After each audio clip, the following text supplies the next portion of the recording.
આગળના વિડીયોમાં આપણે માણેકચોકનું રૂપાંતર જોયું કે કેવી રીતે સોનાની બજાર દિવસ આથમ્યા પછી સુગંધિત ખાણીપીણીની બજારમાં ફેરવાઈ જાય છે।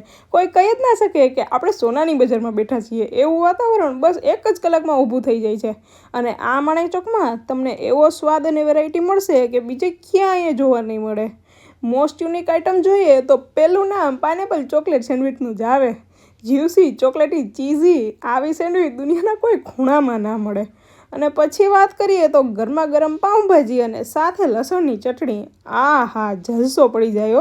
બાલનના બટરમાં લટપટતા ઢોસા, જાણે એમ લાગે કે ઢોસાને બટરમાં નવડાવીને લાવ્યા હોય એમ બટર ટપકતું હોય। અને સ્પાઇસી પુલાવ અને લાસ્ટ બટ એવરીવન્સ ફેવરિટ ઘૂઘરા। નામ સાંભળીને અજાણ્યા માણસોને એવું લાગે કે મસાલા ઘૂઘરા કે મીઠા ઘૂઘરાની વાત કરે છે, પણ આ તો એક અમદાવાદી જ સમજી શકે કે ઘૂઘરા એ સેન્ડવિચનું નામ છે, જેમાં ગ્રીન ચટણી, ચીલી, ઓનિયન અને લોટ્સ ઓફ ચીઝ હોય છે। એવું કહેવામાં આવે છે કે આખા ભારતમાં એક દિવસમાં જેટલું ચીઝ અને બટરનું કન્ઝપ્શન થતું હશે ને એટલું ખાલી એકલા માણેકચોકમાં થાય છે। શું કહે, તો આ બધું જોઈને મોઢામાં પાણી આવી ગયું ને? તમને માણેકચોકમાં શું ભાવે છે એ જરૂરથી કોમેન્ટ કરી દેજો અને માણેકચોક લવર્સને શેર કરી દેજો।